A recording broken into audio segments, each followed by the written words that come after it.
Allow me to extend a warm welcome to all the viewers on the internet and around the world.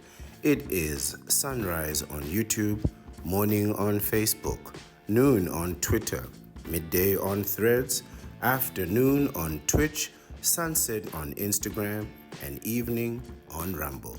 I am your host, the Ancient One, the Bachelor Supreme, the Phantom Menace, he who remains, and the master of the deceptive arts.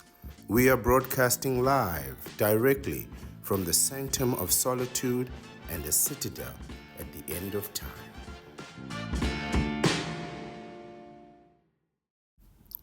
Hello everyone, it's the Ancient One here, the Bachelor Supreme, back with another video. And today I want to talk about why pay for play is going to fail, and in particular, why pay for play is always a bad idea. I just want to bring some reality into this ridiculous and contentious issues. Let's just jump right into it. The first thing and the first reason why pay for play is a bad idea for bachelors is really you and your values. This is the part of the conversation that people always leave out. Your morality and your values. And they'll tell you this isn't important when it comes to this particular issue. You know where you're going and you know what you're getting. And this is exactly why it's important. Your values are not just a compass to guide you through dark, difficult situations. They are the standard that you have set for yourself in terms of interactions with other people. It's one thing to have those standards imposed on you by culture, society, family, theology, philosophy, right? It's another for you to set your own values and standard and then betray those values and standards, right? When you think about young bachelors and young knee benders even, and their ambitions, right? They have dreams of not just being wealthy and famous and rich and successful, but they have dreams of doing good and doing right. Most even pre-teenage years, right? Pre-pubescent years, you ask them what they want to be. They want to be Avengers. They want to be superheroes. They want to save the day. They want to be firefighters and cops and doctors. They want to be men of action who save the day, right? But when you ask them what they want from their counterpart, really it boils down to desirability, right? If you compare what you're looking for in a play-for-play situation and what you're looking for in a counterpart, it's always an intimate partner. There's always intimacy involved. And you want that intimacy to be desirable, to be exciting, right? There's a popular video, and I want to talk about this before I forget about it. But there's a popular video with a very irritating song, but you'll know which video I'm talking about as I describe it. There's an interracial couple, a lady of African descent and a man of European descent. I can't really tell you their ethnicity or nationality, but they appear to be at an American baseball game. And the man proposes to the woman as the song hits its crescendo and peak. And the woman jumps up with enthusiasm and fire. You could just tell that there is adrenaline pumping through her through her body. She is excited for this moment. She's not just surprised. She is in awe. She loves this man. This is what she has wanted. It is a dream come true. It's something that she didn't think she was going to pull it off. And now that she's done it, she is ecstatic, right? This is the type of desirability that men dream about, right? The adrenaline inducing desirability that you see a man like that receive. And in wanting that, a lot of young men will switch from wanting to be the hero, wanting to be the avenger, wanting to be the guy that saves the day, and they will switch to the the bad boy, right? They'll switch to start to play the villain in order to try and attract a counterpart. Something which is very important to mention, they never ever wanted to be before. So this is a complete change of direction. And this change of personality, this bad boy syndrome, right, is done to impress the counterpart, right?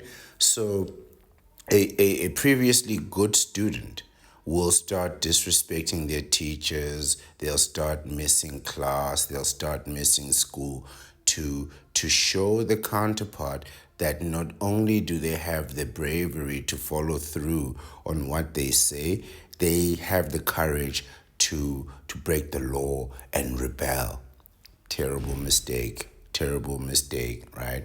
Because now you're disrespecting your teachers, you are disrespecting your parents, which really is an insult to people who've believed in you and put their faith in you. You would now even go as far as to betray your friends, teammates, right?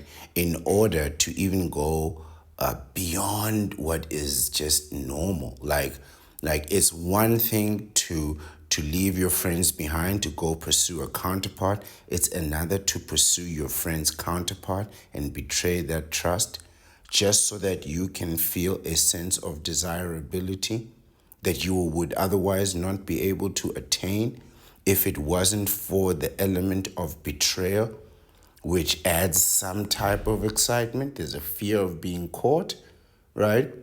So you've now turned good friends into enemies, right? You've turned something good into something bad, and you've now turned yourself into something that you are not. Ultimately, you betrayed yourself, and you did it to impress a counterpart, right? You insulted people who were trying to give you the skills that you need to not just survive but to thrive in this crazy world, and turned your back on them for a counterpart who let's be quite frank, did nothing for you and you got nothing in return except maybe the promise of some intimacy, right? You betrayed yourself, right? And now having done all of that, and failed in all of these endeavors and failed in all these relationships, here you are now in a play for play situation with somebody who, quite frankly, you should not be involved with. You should not be involved with these types of women at all, right? And you wanted to be the man, right? You wanted to make the rules instead of break the rules. You wanted to be the guy that upholds the law instead of breaking the law. And if you had stuck with that, you'd actually be more powerful than what you're probably going to end up being, soliciting these unscrupulous women. Because in truth, when you uphold the law, right, you get to control the situation. When you break the law, you give ammunition and power to your enemies in the exact same way that you give power to the counterpart when you bend the knee, right? If you don't bend the knee, you never give away that power. So you never have to worry how the counterpart is going to use that power. And if you don't break the law, and I suggest every bachelor be a law-abiding citizen, there's nothing to be gained from it. But when you do break the law, you give ammunition to your enemies. And you cannot control how they use that power against you, right? But now, after doing all of that, after being the bad boy, after breaking all the rules, you come to find out that you're not that guy. You're not the desirable guy. You're not the guy that the counterpart will break rules for to be with, right? Women break rules to be with the man that they want, right? And you're in a situation where your wife doesn't want to give it to you, your girlfriend doesn't want to give it to you, but you believe that this woman, a complete stranger, right, who we're going to discuss the type of person, the type of woman that does this kind of thing, the type of counterpart that does this kind of thing, you believe that this is the person that's going to give you your desirability, that's going to want you in that kind of way? Absolutely not. Absolutely not. And let's talk about the kind of person that is a pay for play provider, right? I mean, you're talking about all kinds of problems, right? You're talking about debt. You're talking about drug addiction. You're talking about alcoholism. You're talking about a range of mental illness issues: depression, bipolar mood disorder, trauma, not to mention the violence, the domestic violence, the sexually violent, abusive crimes. You know exactly what I'm talking about. Can't say it on every platform. Don't want to get banned again, right? The worst kind of things happen to these people, right? But even despite that, on a social level, most pay for play providers are single mothers, right? I'm not saying that every single mother is a pay for play provider. This is not what I'm saying at all. But when you look at the small group of people who consider themselves employed to do this particular line of work, they have children at home, which means they have men at home, right? Maybe not living with them, maybe not staying with them, but there is a play for play provider, a male provider, a facilitator, if you will. There's always a facilitator. And that man is dangerous to you because he's not just, a criminal minded. He is standing in the wings waiting for something to go wrong to come and provide that protection, which means violence to you. So now not only have you betrayed yourself morally with your values, with your desires, because you wanted to be the man and you're now not the man. You're not even the man in your own home. And now you're going out there to solicit another man's woman with the added incentive of paying that woman, right? I mean, no way, right? And you have to remember now, these people, if they have children, they have mouths to feed. And if this is a source of income for them, it's just a job. You're not getting your desirability there. It's just a job, right? So you have to ask yourself, what number in the line are you? Right? Remember, your aim was to be number one, to be desirable. Now you're not getting that desirability, and you're not even number one, and you're paying to not get desirability, and you're paying to not be number one. So what are you, number 4 today? Number 9 today? Number 29 this week? right? So you've gone from putting yourself first, which is what the bachelor life is about, which is what the vasectomy is about, which is what freezing your sperm before getting the vasectomy is about, to put yourself at number 29 for this week, right? And this is a tragic fall from grace. But this is a great segue into discussing these numbers, right?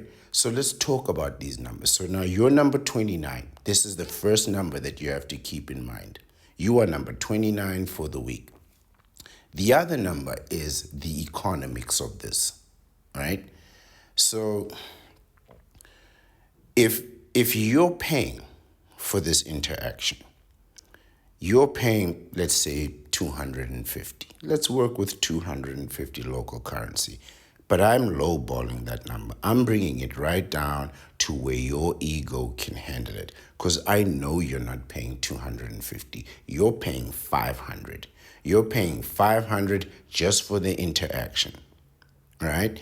And this doesn't even include the ancillary costs of putting fuel in your car, driving there, or having them come to you and paying for the Uber. And if you decide to entertain them, you're paying for drinks, you're paying for food, you're paying for party treats, you're paying for illicit substances. You keep paying, you keep paying, you keep paying. But I know you're paying 500 at a minimum, right? Maximum, I've heard ridiculous numbers, thousands, right? But to soothe the ego of the consumer, let's bring it down to 250, right? We know that the average loving, desiring couple maxes out at 8 times a month, 8 intimate sessions a month. So you take out your 250, you multiply that by 8, you get 2,000. You're in the United States paying $250 for an intimate session. The average intimate session lasts about 5 to 15 minutes. Let's give you 15 minutes. You're a champion, you're a stallion. You can represent the team, right? You can go 15 minutes other than the regular 5 to 10 like everybody else. So let's give you 15 minutes. Now you've been there for 15 minutes and you're 250 down. That's what those numbers are telling you. You are losing tremendously. Even if you book an hour, you're not going for an hour, my friend. You're not going for an hour, right? But if you bring it to the real price of 500 an intimate session, and you make that 8 a month, that's already $4,000. You might as well be paying her rent. You might as well just move her in and pay her rent and pay her food for between $2,000 and $4,000 a month, whatever your local currency is. I don't care if you are in India paying rupees or you're in another country paying whatever they want. 2,000 is 2,000. And if you adjust for currency conversions and inflation and so on, that price is only going to get more expensive. And if you're thinking of traveling overseas to lower that cost, I just want you to know the price of that plane ticket is going to be $3,000. So you're already over the $2,000 that you would have paid had you just stayed there. You're $1,000 over. So now you're paying a fortune to be in the middle of the pack. You're not even number one. You are in the middle of the pack and you are following up Lord knows what, right? There's a reason these people don't kiss you. And it's not because kissing is an intimate act that shows love. No, it is because the mouth is a tool and a function of the job. You don't know where that mouth has been. You don't know where that mouth has been. And you've heard people say, if you really want to know about a person, look in their eyes. Absolutely not. Look at their mouth. You want to know what a person has been doing today? Get close enough to them and take a deep breath and smell what is in their mouth. You will know what they have drank, what they've ate, what they've smoked, what they've consumed in one smell. One whiff of what's going on in that mouth will tell you everything. Now, what you, number 29, of following up are 28 other people who have utilized that particular tool. And if you smell that breath, my friend, you are going to be completely turned off, right? Just knowing where you are in the number of events, where you are in the packing order, is enough to turn you off. It should be enough to turn you off, right? So now not only have you betrayed those moral values, you're betraying your physical instinct to be like, I don't want this, right? I don't want to be number 9. I don't want to be, right? I don't want to be the guy who is not the man in this situation. I'm paying $2,000 minimum a month to not be the man? No, no, no. Where's the desirability, right? Now, you find her undesirable for her values, her lifestyle, her proclivities, her habits, her line of work, her services that you are now soliciting. So now you're paying to have somebody turn you off while you know you don't even turn them on, right? And I mean, why? Why? Right? Pay for play is failing you at every turn. At every turn, you know you can't even trust this person with secrecy. You can't even trust them with secrecy, right? There are so many dangers. There are so many dangers that come with being involved with people like this. Eventually, if you keep going back and you're not getting it the traditional way, the way that you believed you'd be getting it through your home, family, marriage, such, through relationships and dating, right? Eventually, no matter how much protection you use with these people, even if you get a vasectomy, right, you will not be protected from sexually transmitted infections, sexually transmitted diseases, or sexually transmutated diseases. Right? This isn't going to protect you from that. Eventually, you are going to find the continuous use of condoms, the no kissing, the lack of intimacy numbing. It's going to have no pleasure. Right? This is why people don't use condoms, because they are so much less pleasurable. It's not just that, like, there is some pleasure in the experience, but it is such a decrease in quality that it really takes away from the experience in its entirety, right? So now you're paying to be in the middle of the pack, to be undesired, with somebody that you find undesirable, with whom you can't even kiss, you can't even be intimate, and the pleasure is diminished, right? And this isn't, no man wants to be, no matter what shape we're in, no man wants to be in the act of intimacy and realize right then, right as you're in the middle of it, that you are undesirable to this person and they are undesirable to you. It's a complete letdown. And this letdown happens all the time, right? This disappointment happens all the time. Not to mention, you're getting this disappointment and you are literally risking your life. You've paid to risk your life through STDs, because if you kiss her even once, I mean, I cannot tell you where the mouth has been all day, all night. You kiss her, you are certain to have infected something, right? And it is risky on so many different levels, right? It is risky on so many different levels.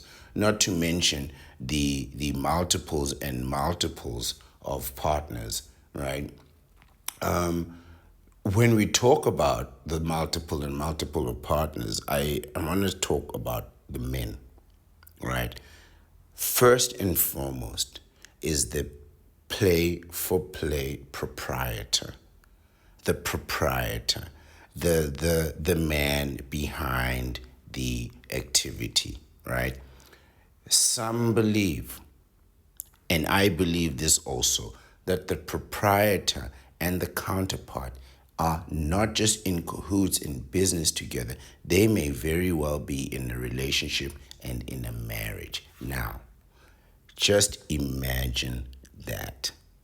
There is a man providing his wife up for service, right? So you know he's first, right? And he is providing this in such a way that he has a system already, a system of protection, a system of interference should something go wrong, right? The boyfriend, the lover, the husband, right? I mean, this is what you're walking into. You're walking into an environment where these two people are so destructive, so toxic to each other, and they cannot leave each other. So that toxicity just bubbles and bubbles and grows and grows. And here you are. Here you are. And let's talk about who you are. You are an average man. You are an ordinary guy. You're a lawyer. You're a teacher. You're an accountant. You're a doctor. You're a nurse, right? You are a service provider.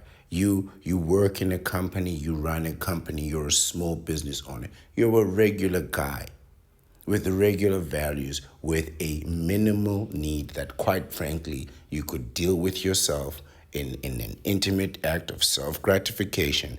I'm not here to say if it's right or it's wrong. I'm just saying that look where you are now. Look where you are now. Because you know between these two, there is an element of dependency that is more than just emotional. It is substantive. In other words, they are taking substances. Right? There is violence, there are legal issues, domestic issues, and always children. And there's always a mouth to feed. And you're jumping right into that. And how do you think that this is gonna work out for you? Right? Because if you are there once or twice or three times, and this man realizes now that you have a fondness for his wife, for his girlfriend, right? They will learn your patterns. They will see what car you drive, what clothes you wear, what watch you're wearing, even if you leave your car and your valuables behind. They'll learn your patterns, and eventually they will come up with a scheme. Schemers always do. Schemers always do. They will come up with a scheme to rob you and hurt you. It happens all the time.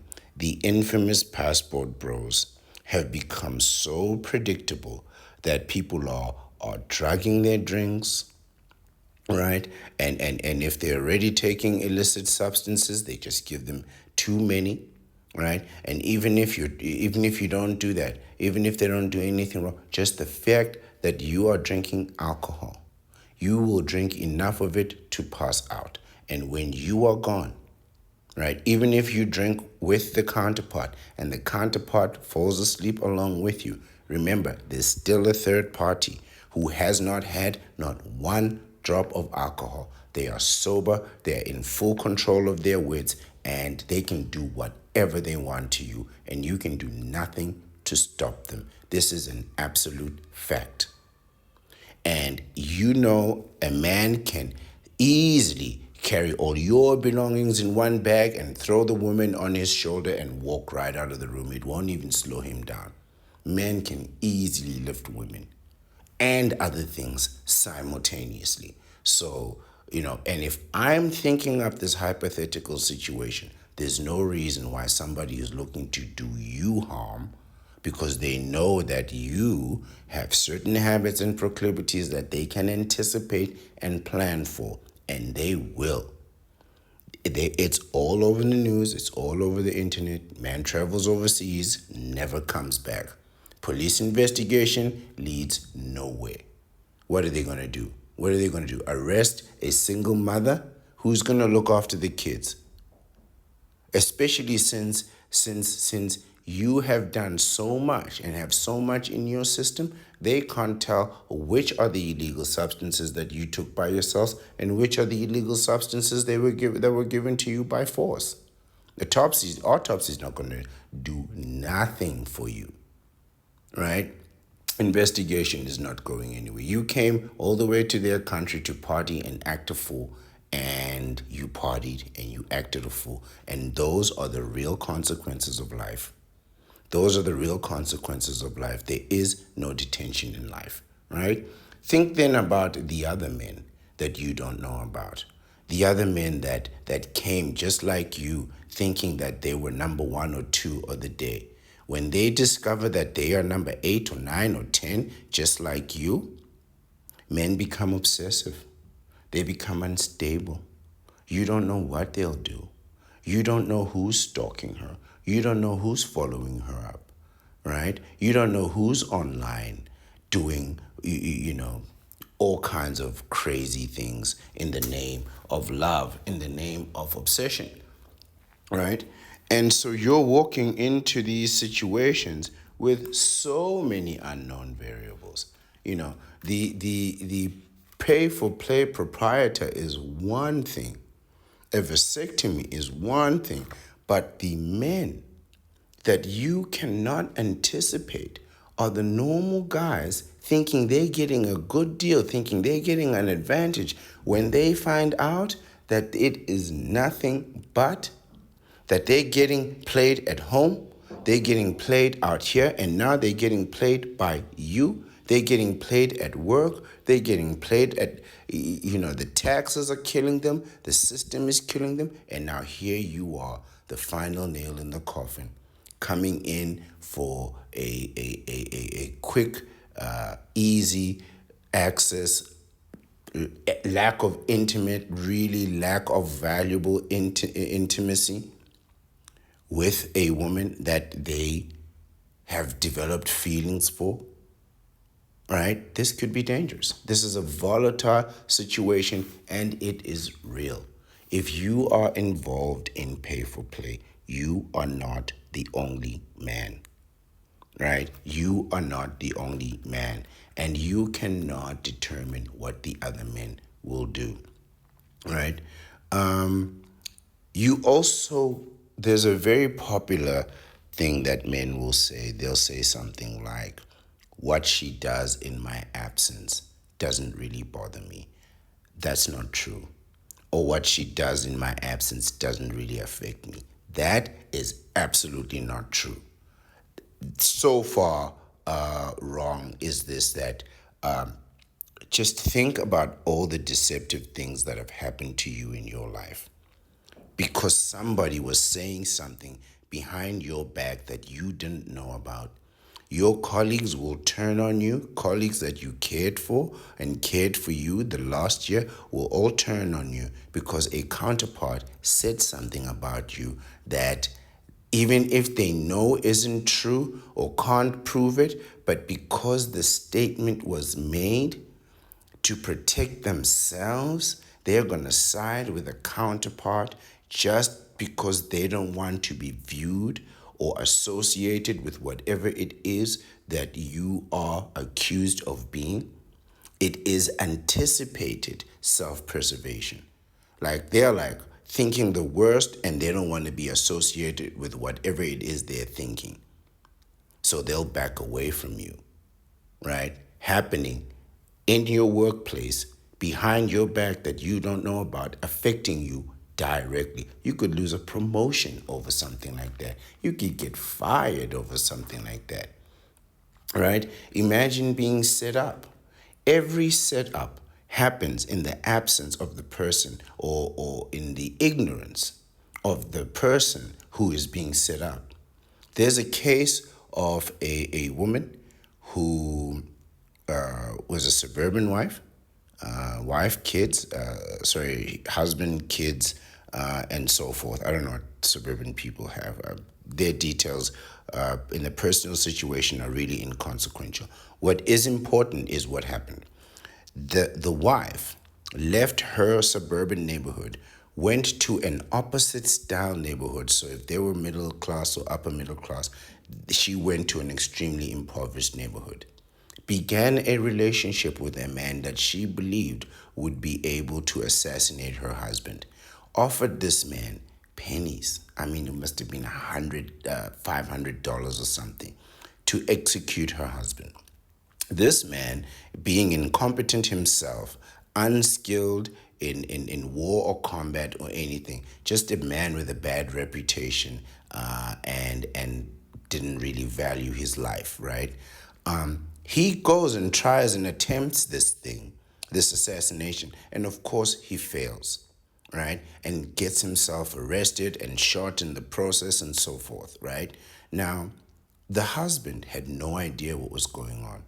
He had no idea who this man was trying to come and assassinate him, right? He didn't even know why. When the details came out that it was his loving, doting, supporting wife who was always there waiting to greet him at home with a smile and a hug and a warm meal and all the things, the delusional things that you men think will make you happy, right? These are not real. These are adverts and clips from movies from a very specific time, the 60s and the 70s. This is all media marketing. These are not real relationships. But you've internalized this and you think this is how it's supposed to be until she tries to kill you, right? And this is happening in your home, behind your back, planning it for months and months and months, traveling to the other side of town, justifying those miles, those miles, those kilometers on those car, those extra kilometers on the car, with some type of activity, yoga. I don't know what these people do. Yoga, right?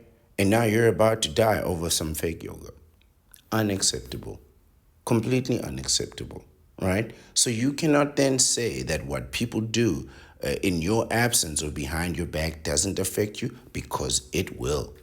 And it will, right? So these men that you don't know about, they pose more for danger than the pay-for-play proprietor who you can anticipate, right? Think now about her real family, because the pay-for-play proprietor and these customers aren't really the men in her life. The men in the counterpart's life, the real men in her life, I'm talking about her father, husband if he's not a play-for-play proprietor, right? Brothers, uncle, blood relations. These men could be successful, wealthy, powerful men that just don't see eye to eye with the counterpart's philosophy and way of life. Upon discovering that you have been intimate with their family member, their child, their daughter, their sister, their niece, their granddaughter, rich, powerful, older men in their 50s and 60s. These are the wealthy members of society that control the wealth, the power. These are the presidents. These are the heads of states. These are the men that run corporations, generals, and so forth. It's not 20-year-olds running these organizations. These are the fathers. And those fathers have sons and uncles and nephews, real blood relative family members of men who love this counterpart, despite what you may think about her, and are devoted to providing and protecting her. Let them discover that you have been using their family member for your own personal intimate gratification. Let them discover that you had a vasectomy and you're just doing this for fun. And she is desperate to feed her kids and enter down this path, down this road, and you followed her. You cannot expect anything good to come from that. These men can become violent. They can become extremely violent and aggressive. And you could very well be at the wrong place at the wrong time. Let me correct that statement. You are at the wrong place at the wrong time. This is always the wrong place and it is always the wrong time, right? So, whatever chances that you take in a play for play situation, it is always a risk. It is always a risk. And the only good thing that I can think about a pay for play situation is I don't care how what different levels or characteristics you give to it, whether it's a once off, the regular once offs, or you never use the same person twice, or you think you have them vetted, whatever the situation is, it's never going to work out well. It's never going to work out for you. I can't see, like I said, the only advantage that I can see is ease of access, right? Ease of access. And I believe very strongly that any place that offers you ease of access is a trap. Just think about all the things that they lock away from you, starting with the mobile phone, the ATM pin. These are all, a pin is there to lock up the details to your bank account. So it's a lock. Think of the places that you go: schools, shopping malls, hospitals.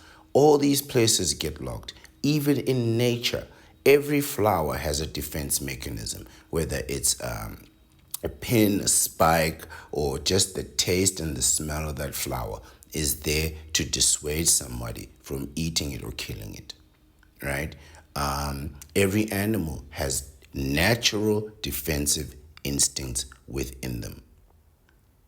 And so does this counterpart. So does the pay for pay proprietor. So do all the customers. So does her immediate relative family, right? Her blood relatives. They all have protective instincts, not just for themselves, but also for the counterpart.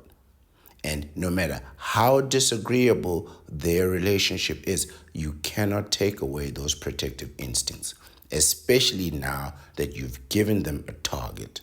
Now they can focus all of their aggression onto somebody and make you pay for all the other customers. This is a realistic outcome and a realistic expectation for this play for play situation. There is really, really no way into it. Now, I'm the one who said the winning move is just not to play the game. And pay for play is trying to find an easy way to win a game that's designed to make you lose. And how can you honestly think that they would find a million ways to prevent you from succeeding in this game, but leave one, the pay for play? Or here in the play for play, you're going to win something. You're going to get an advantage. You're going to get in. You're going to get to the front of the line. No, you're not. Absolutely not. And there is no way of proving what number you are in the line, except to be sure that you are not number one or number two. Because number one is waiting in the car, and they just came from number two. So at the very least, you're a number three or a number four. I would say you're either number 9 or number 29. This would be my honest guess. So, for those of you that believe that pay for play is a way for you to circumvent the romance wars, I tell you again, the winning move is simply not to play the game. To play the game is to lose. And unfortunately, so many young, old, middle-aged men have got their egos attached into winning this game. And I say to all the batches, keep the end in mind. What outcome are you going to get from a pay for play? Ultimately, what is the ultimate outcome? What is the outcome of getting into the marriage, the legal binding, assets combining marriage contract? What is the outcome, the final outcome of having those kids and not getting a vasectomy. Destruction, destruction, destruction. Nothing good is going to come from this, not as a bachelor. Get your vasectomy, absolutely. Protect yourself, but you're not protecting yourself by doing it play for play. You're taking a combination of dangerous risks, and again, you are betraying yourself and betraying your values. I say stand on your own feet, make your own plan, run your own scheme, set your own standards, and walk your own path. This is the bachelor life. You wanted to be a bachelor, you wanted independence. You cannot then go and chase it in other people. You cannot be chasing the support and approval and desirability of other people that you know don't desire you. You are not that man. You still gotta kill it in the gym. You gotta get your muscles, your strength up, and that's not gonna be easy. You gotta get your money up, your education up. You got to be desirable enough that if this is really what you want, that people will break laws, break rules, break boundaries, and chase after you. That is real desirability. Going to an extreme, an adrenaline-filled extreme for you. And if no one has ever done that in your life, what makes you think it's going to start now? What makes you think pay for play is going to supply that feeling? It's absolutely not. It is going to drain you of that feeling. And this is the reality. And the idea that you could be number 9 today and you are with a person thinking 9, 10, 11, 12, just knowing her circumstances is going to turn you off.